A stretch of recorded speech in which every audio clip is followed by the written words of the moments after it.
बिस्मिल्लाहिर्रहमानिर्रहीम। अस्सलामुअलैकुम। कहते हैं कि किसी जगह एक शख्स रहता था जिसके 3 बेटे थे। इस शख्स ने अपने तीनों बेटों के नाम अब्दुल्ला रखे हुए थे। दिन गुजरते रहे हत्ता कि इसे मर्जुल मौत ने आ लिया। इसने अपने तीनों बेटों को बुलाकर वसीयत की कि अब्दुल्ला को वरासत मिलेगी, अब्दुल्ला को वरासत नहीं मिलेगी और अब्दुल्ला को वरासत मिलेगी। इसके साथ ही इसकी रूह कब्ज हो गई। ये खुद तो फौत हो गया मगर अपने बेटों को हैरत में डाल गया कि कैसे फैसला करे किन 2 अब्दुल्ला को वरासत मिले और किस एक को नहीं मिलेगी। तीनों ने फैसला किया कि शहर जाकर काजी से अपना मसला बयान करें और इससे कोई हल मांगे। तीनों अपने ज़ाद राह के साथ शहर के लिए आजम सफर हुए। रास्ते में इन्होंने एक ऐसे शख्स को देखा जो अपनी किसी गुमशुदा चीज को तलाश करता फिरता था। इन भाइयों के पूछने पर इसने बताया कि इसकी ऊँटनी गुम हो गई है जिसे वो तलाश करता फिर रहा है। एक अब्दुल्ला ने पूछा, क्या तेरी ऊँटनी एक आंख से कानी थी? इस आदमी ने कहा, हाँ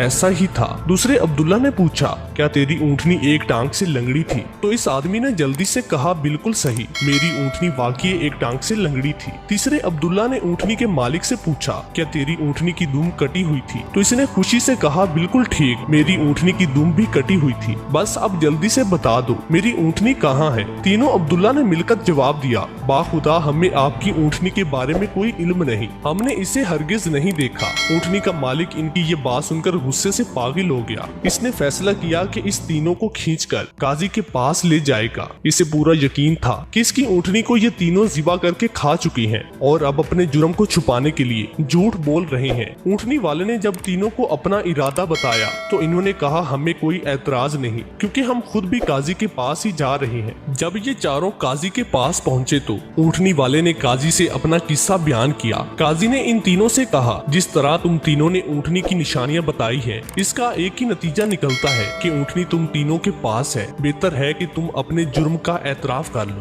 पहले ने कहा, जनाबे अली, हमने ऊँटनी तो नहीं देखी थी, हाँ अलबत्ता ऊँटनी के आसार जरूर देखे थे। जब मैंने इससे कहा कि तेरी ऊँटनी एक आंख से कानी है तो मैंने देखा था कि रास्ते में एक तरफ का घास तो खूब चरा हुआ था मगर दूसरी तरफ का वैसे ही मौजूद था। इसका एक ही मतलब था कि इस शख्स की ऊँटनी एक आंख से कानी रही होगी। दूसरे अब्दुल्ला ने कहा, मैंने देखा था कि रास्ते में 3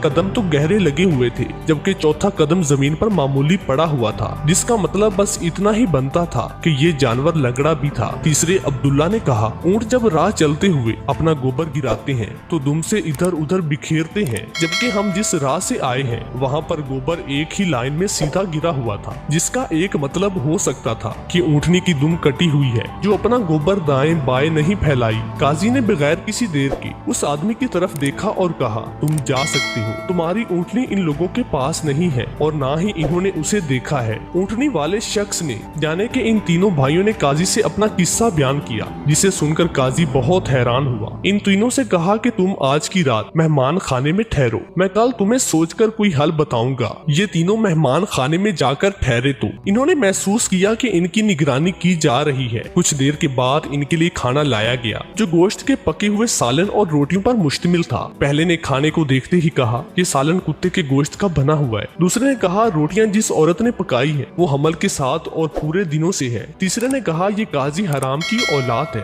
बात काजी तक पहुंच गई। उसने तीनों को दूसरे दिन अपनी अदालत में तलब कर लिया और तीनों से मुखातिब होकर कहा, तुम में से किसने कहा था ये कुत्ते का गोश्त पका हुआ है? पहला बोला, मैंने कहा था। काजी ने बावर्ची को बुलवा कर पूछा तो इसने एतराफ किया कि पकाने के लिए कुछ नहीं था। तो इसको शरारत सूझी और इसने कुत्ता मारकर इसका गोश्त पकाया और इनको खाने के लिए भिजवा दिया। काजी ने पहले से पूछा, तुम्हें कैसे पता चला ये गोश्त कुत्ते का है? तो इसने बताया, गाय, बकरी या ऊंट के गोश्त के नीचे चर्बी लगी होती है, जबकि ये सारा चर्बी नुमा था जिसके नीचे कहीं कहीं गोश्त लगा हुआ था। काजी ने कहा, तुम वो अब्दुल्ला हो जिसको अपने बाप के माल से विरासत मिलेगी। काजी ने दोबारा उनसे मुखातिब होकर पूछा, किसने कहा कि ये रोटियां ऐसी औरत ने बनाई है जो 9 माह के हमल के साथ और अपने पूरे दिनों से है? जवाब में दूसरे ने कहा, मैं हूँ जिसने ये कहा था। काजी ने पूछा, तुम्हें क्यों कर ये लगा? तो इसने कहा, मैंने देखा रोटियां एक तरफ से फूली हुई और खूब पकी हुई है और दूसरी तरफ से कच्ची और मोटी रह गई है। मैंने इसी से यही अखज़ किया। रोटियां बनाने वाली ऐसी खातून है जिसे तकलीफ के मारे ज्यादा झुका नहीं जा रहा